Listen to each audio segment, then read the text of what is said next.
Buongiorno, che bella giornata anche stamattina, proprio bella. Il sole è spuntato dietro le nuvole e ci siamo svegliati qui, in riva a questo lago, chiamato lago della La Santa, lato ovest di Lanzarote. Siamo svegli da un po', in realtà abbiamo risposto a un po' di email, abbiamo fatto delle call di lavoro, Mauro è ancora all'interno, abbiamo già predisposto i pannelli solari per caricare il nostro case e lavorare meglio con i computer. Questa mattina ce la prendiamo un po' più con calma perché non abbiamo molti chilometri da fare, anche perché qui Lanzarote è un'isola abbastanza piccola, direi, quindi in lunghezza da nord a sud sono circa 75 chilometri, non di più, larga meno della metà. Colline, vulcani e strade tortuose a parte. Comunque è un'isola abbastanza piccola, quindi si raggiungono facilmente i vari posti e le varie attrazioni ed attività da svolgere.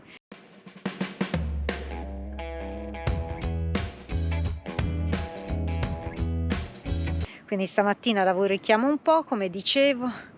Ora magari ci facciamo anche un volo con il drone, visto che non si è ancora alzato vento, che tendenzialmente qui abbiamo notato che al mattino è tutto molto calmo e si alza con le termiche comunque in tarda mattinata, e pomeriggio invece soffia abbastanza fino alla sera, dove poi molla con il calare del sole.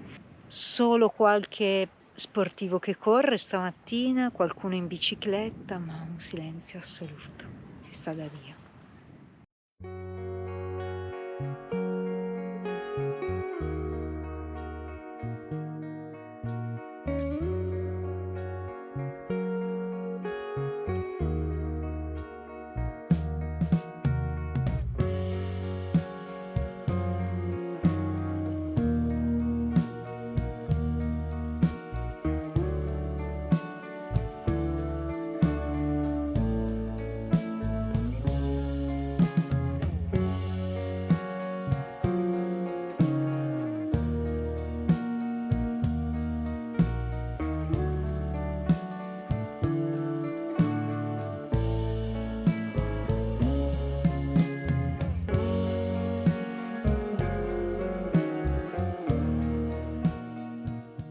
Ed eccoci in partenza nuovamente. Ora attraversiamo il ponte che dalla penisola della Santa porta di nuovo sulla terraferma isola di Lanzarote. Eccola.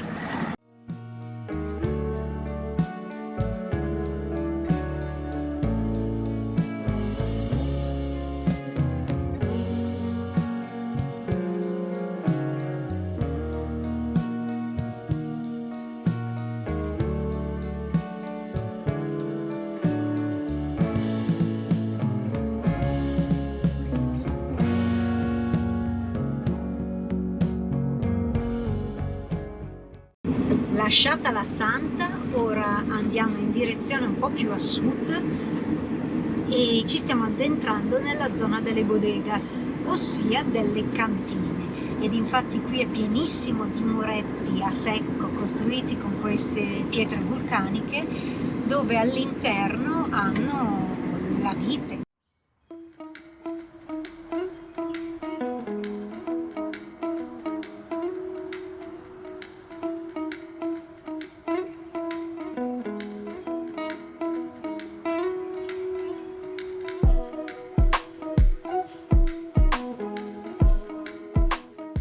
Quindi in questa zona vitivinicola dove possiamo andare se non in una cantina? È il Grifo. Beh, Mauro se non va in una cantina anche qui non è contento, quindi sicuramente usciremo con parecchie bottiglie.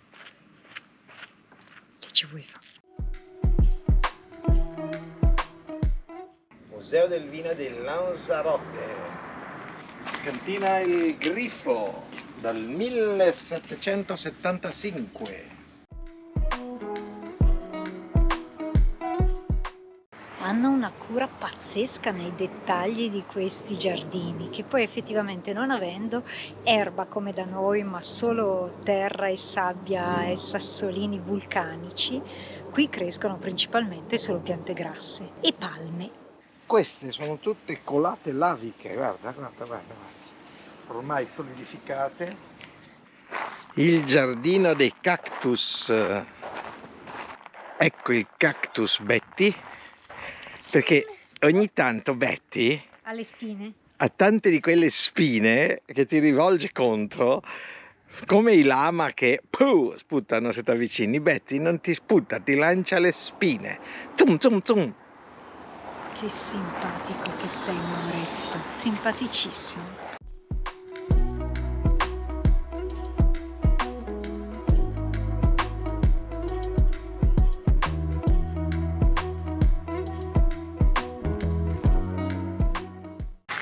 Guardate che bello vellutoso.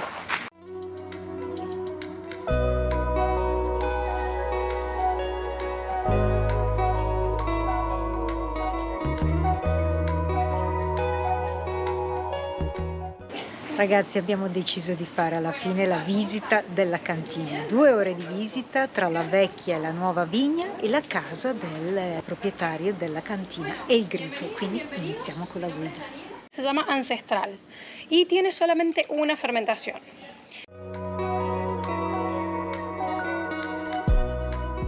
Bueno, acá ya estamos en la parte de nuestro viñedo moderno. ¿Por qué digo que es un viñedo moderno? No tiene inteligencia artificial. ¿Cuánto de profundo está el suelo fértil? A veces 3 metros.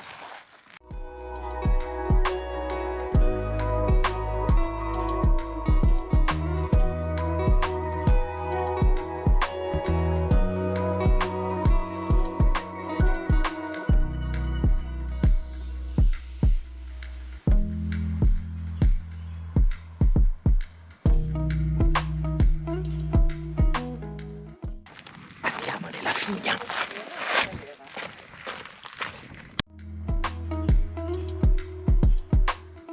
Es la vendimia de invierno del año 2023.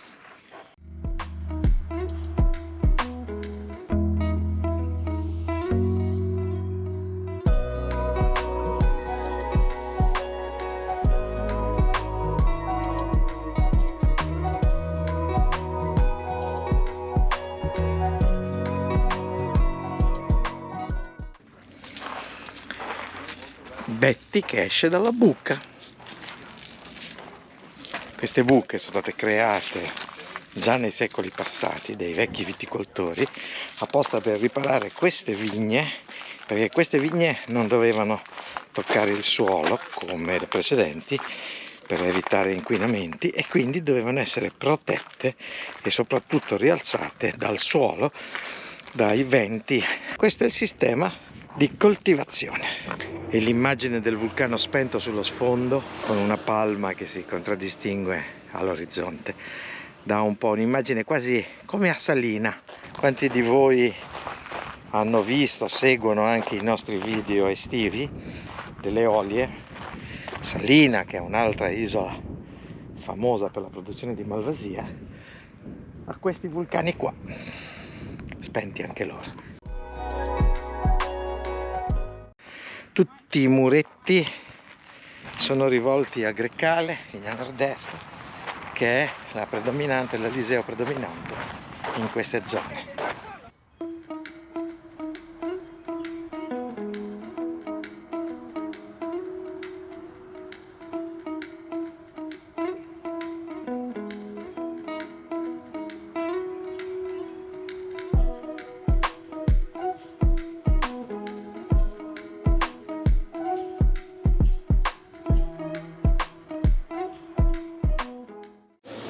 Mauro e il grifo, il simbolo di questa cantina, disegnato da César Manrique, l'artista locale ormai mancato da qualche anno, ma che qui ha lasciato la sua impronta molto importante in tutta l'isola.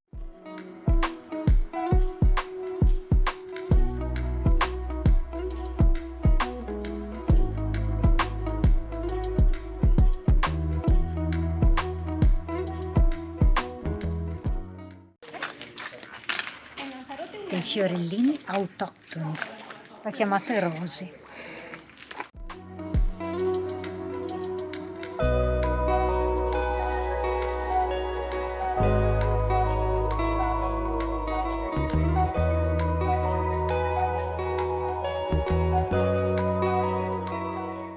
Buongiorno, questa mattina ci siamo alzati e il cielo stranamente è grigio, c'è anche un po' di nebbiolina sopra il vulcano, sole ce n'è poco e il camper era completamente ricoperto di umidità, una situazione un po' strana oggi, mai vista da quando siamo a Lanzarote questo clima. Comunque l'importante è essere qui e continuare a farvi scoprire posti nuovi. Adesso siamo di nuovo al parcheggio della Bodegas El Grifo. Da qui ci muoviamo, finalmente sono quasi le 11 del mattino, abbiamo un po' lavorato, fatto alcune sistemazioni tecniche al camper, è arrivato il momento di ripartire. Ci siamo? Sì, buongiorno a tutti! Abbiamo un po' lavorato stamattina, dovevamo fare un po' di lavoro e adesso siamo pronti per ripartire. Vai! Ciao ciao Grifo! E qui è proprio una vecchia eruzione che ha chissà di quante migliaia di anni fa, che ha creato tutta questa situazione di lava ormai solidificata molto molto sconnessa. Come ci raccontava ieri la guida durante la visita alla cantina, queste viti hanno bisogno di radici a volte più profonde, a volte meno, a seconda che riescano a raggiungere la parte più umida e fertile del terreno sottostante. Un panorama completamente diverso da quello che abbiamo visto finora sull'isola di Lanzarote. Qui è un'esplosione vulcanica.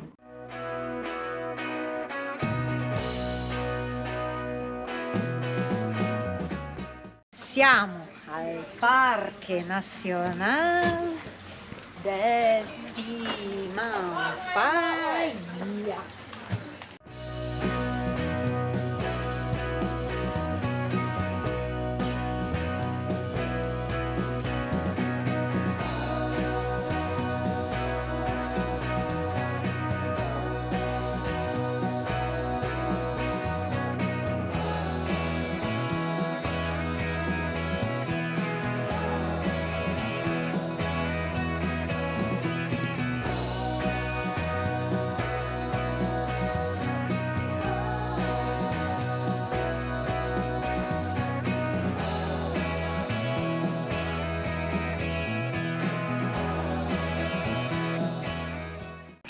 Mauretto in mezzo a una colata lavica. Di qualche secolo fa, per fortuna, Sì, una zona completamente differente dal resto dell'isola. Qui sono proprio rocce vulcaniche. Oggi è anche una giornata di caligo. Il caligo è questa umidità che arriva dall'Africa e che rende un po' tutto così lattiginoso. Fa caldo perché poi non fa freddo, però c'è questa cappa di umidità. A Genova si chiama Ammacaia.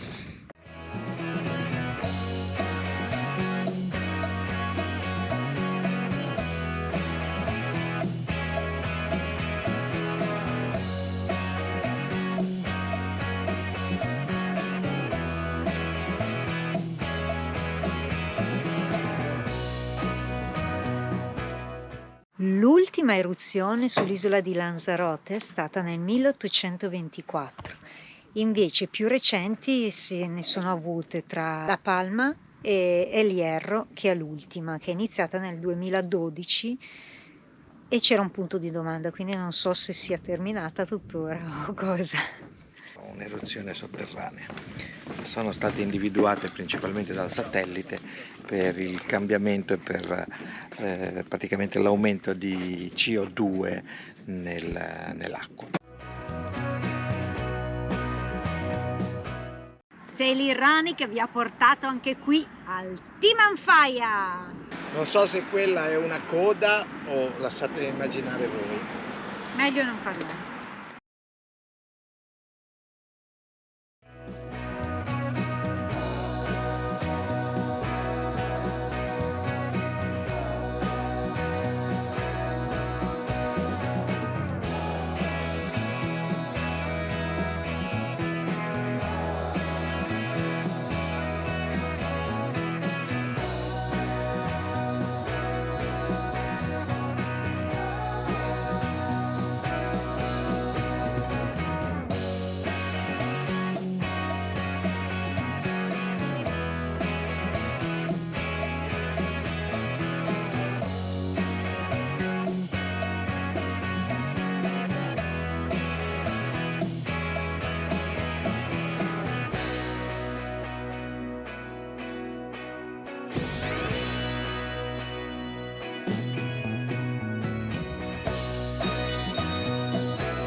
Non sono mai stato su un cammello, proviamo a vedere cosa succede.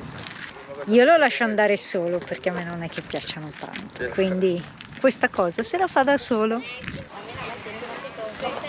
E per contrappesare Mauro gli mettono un peso. Un sacco di sabbia. Come ci si sente a bordo di un cammello? E ancora sono a terra, quindi.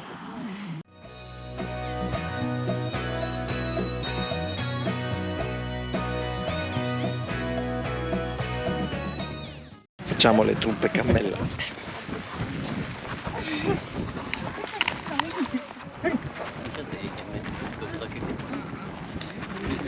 Betty non ha voluto fare la truppa cammellata, non ama particolarmente i cammelli e allora se n'è rimasta a terra. E noi ci facciamo la nave del deserto.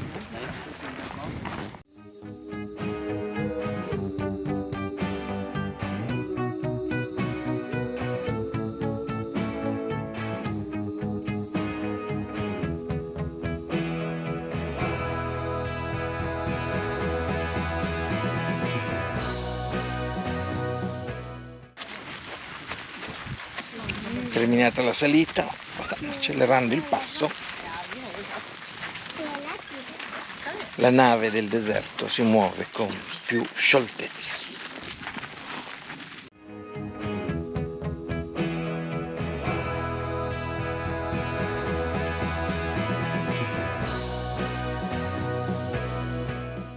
Terminato il viaggio con le truppe cammellate. Gli animali brontolano.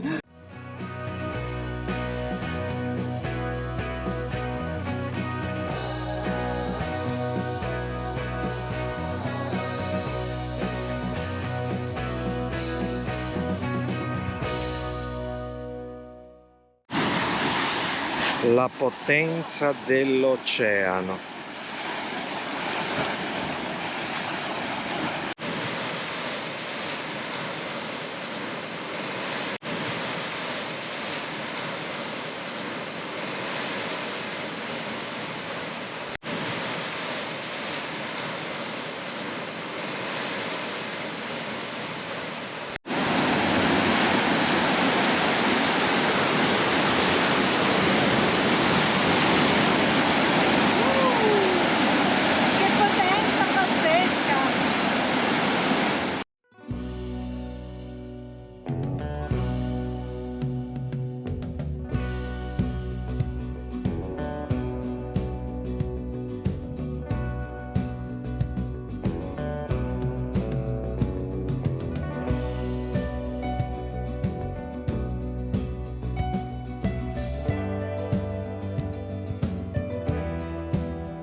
Questa sera ci fermiamo qui in questo carinissimo borghetto di El Golfo, un piccolo borgo sicuramente di pescatori, e dove ci auguriamo di vedere un bellissimo tramonto.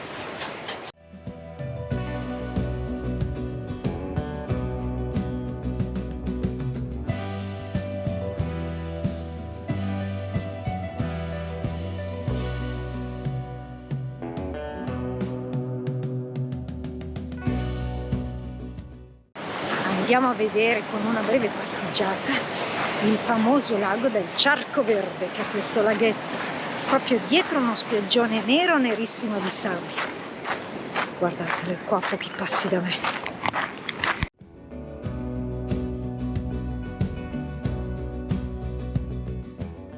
È il Charco Verde, Che più verde non si può. con due aironi che gli passeggiano sulle sponde. Bene, bene, bene, bene. Ora la serata volge al desio.